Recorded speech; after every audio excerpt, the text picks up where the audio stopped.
இட்லிக்கு கருப்பு மிளகாய் பொடி எப்படி பண்ணுறது பார்ப்போம். இதுக்கு தேவையான பொருள் ஒரு 3/4 கப்பு கருப்பு உளுந்து எடுத்துக்கோங்க. இது கருப்பில் வந்து இது மாதிரி உடைச்ச உளுந்தாக எடுத்துக்கிட்டிங்கன்னா உங்களுக்கு வறுக்கிறப்ப அது கலர் சேஞ்ச் ஆகுது, நல்லா தெரியும்.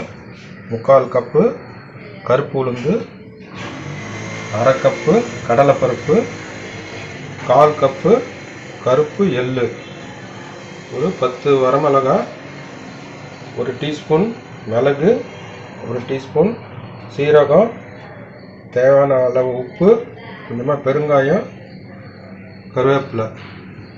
கருவேப்பிலையை நல்லா வறுத்து முறை நான் பண்ணப்புறமா போட்டு அரைக்கணும்.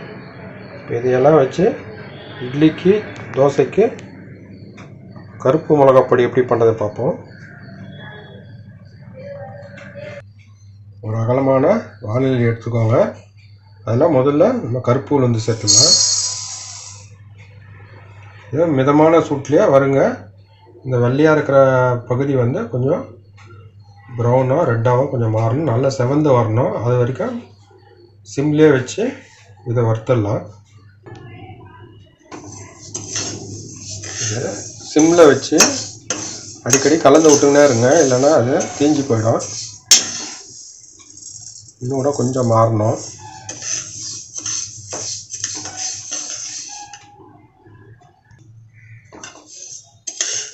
இப்போ 20 நிமிஷம் ஆயிடுச்சு. இப்போ கொஞ்சம் கலரும் நல்லா மாறிடுச்சு.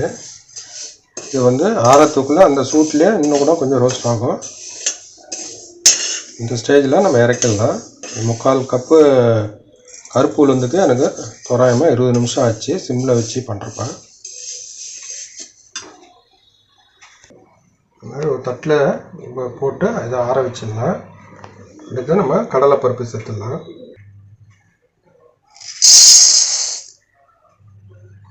இதையே கொஞ்சம் பொன்னிறமாக வறுத்துடலாம். கடலைப்பருப்பும் நல்லா செவந்து வர ஆரம்பிச்சிருச்சு. இதுலேயே நம்ம கொஞ்சம் அந்த கல் உப்பு சேர்த்துக்கலாம். அந்த உப்பில் வந்து ஈரத்தன்மை இருந்தால் அதெல்லாம் கூட போயிடும் அந்த சூட்லேயே.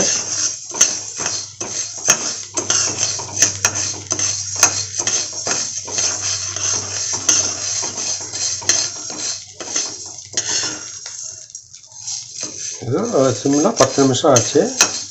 1/2 கப்பு கடலைப்பருப்பு ரோஸ்ட் ஆகிறதுக்கு. இப்போ இதையும் கூல் பண்ணிடலாம். இப்போ எள்ளு சேர்த்துடலாம். இது 1/4 கப்பு எள்ளு, கருப்பு எள்ளு.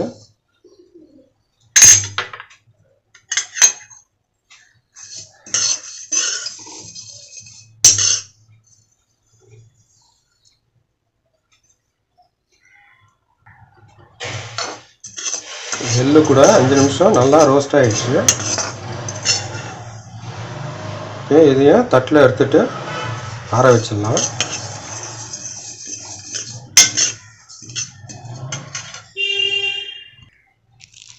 கருவேப்பிலை, மிளகு, சீரகம் அதையும் வறுத்து எடுத்துக்கலாம்.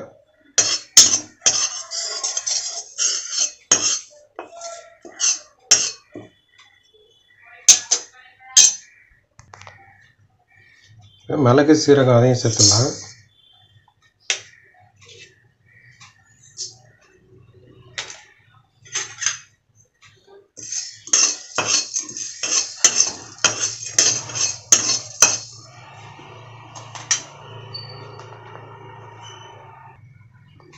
கருவேப்பிலை, மிளகு, சீரகம் அதையும் நல்லா வறுபட்டுடுச்சு. ஒரு 3 நிமிஷம் வறுத்தாச்சு. இதையும் ஆற வச்சிடலாம். பெருங்காயத்தை பொரித்து எடுக்கிறதுக்கு கொஞ்சமாக நல்லெண்ணெய் எடுத்துக்கோங்க. அதில் பெருங்காயத்தை பொரித்து எடுத்துக்கோங்க.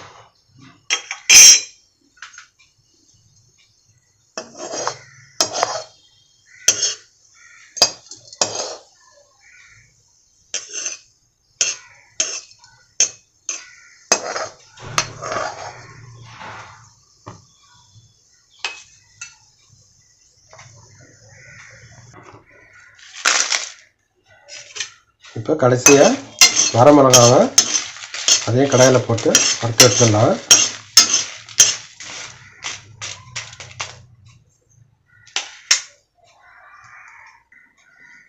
வெங்காயம் இந்த மாதிரி பொரிச்சு எடுத்தாச்சு. கருவேப்பிலை, மிளகு, சீரகம், கருப்பு எள்ளு, கடலைப்பருப்பு, கருப்பு உளுந்து, வரமிளகாவை நல்லா வறுபட்டுச்சு. இதையும் தட்டில் சேர்த்து ஆற வச்சிடலாம். எல்லாமே ஆறின அப்புறமா மிக்சியில் வந்து ஒரு குறை பதத்துக்கு அரைச்சி எடுத்துக்கலாம். வரமிளகாயும் தட்டில் போட்டாச்சு. இப்போ இந்த எல்லாமே ஆறட்டும், அதுக்கப்புறமா பொடி பண்ணிடலாம்.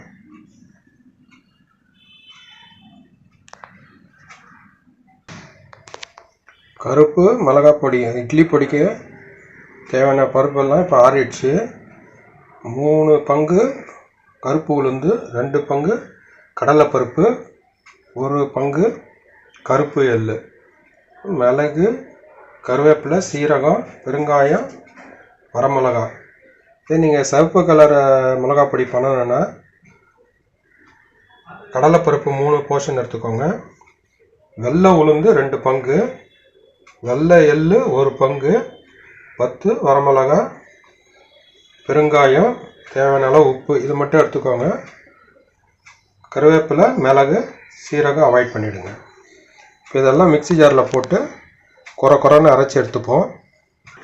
இதில் மிளகாயும் கருவேப்பிலையும் மிளகு சீரகத்தை அரைச்சி எடுத்துக்கலாம். அதுக்கப்புறமா பருப்பு சேர்த்துக்கலாம். இந்த மாதிரி அரைச்சி எடுத்தப்புறமா பருப்பெல்லாம் சேர்த்துக்கலாம். மிக்ஸியில் போட்டு பவுட்ரு பண்ணியாச்சு. இந்த மாதிரி குறைன்னு இருக்கட்டும், ரொம்ப பவுடராக இருக்க வேணாம். இது இட்லி தோசைக்கு நல்லெண்ணெய் ஊற்றி சாப்பிடுங்க, நல்லா டேஸ்ட்டாக இருக்கும்.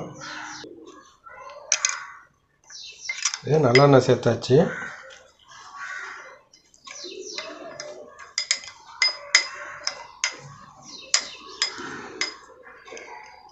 உங்களுக்கு கருப்பு இட்லி பொடி தயாராகிடுச்சு.